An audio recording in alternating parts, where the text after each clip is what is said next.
Wajaluo ni watu wazuri sana. Nyinyi mumesoma sana.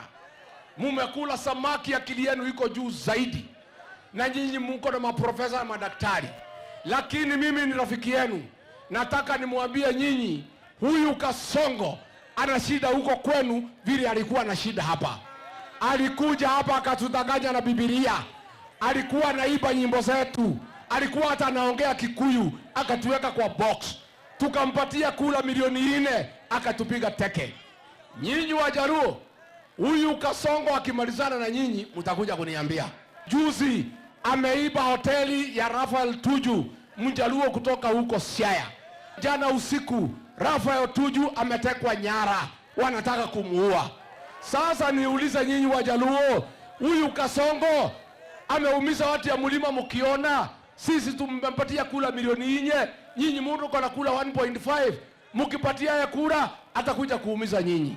Amemaliza ODM, amemaliza biashara yenu na nyinyi mnacheza na yeye. Sisi naibia nyinyi siri tu. What you do with the information is up to you. Sisi tumemwambia Kasongo tunamjua.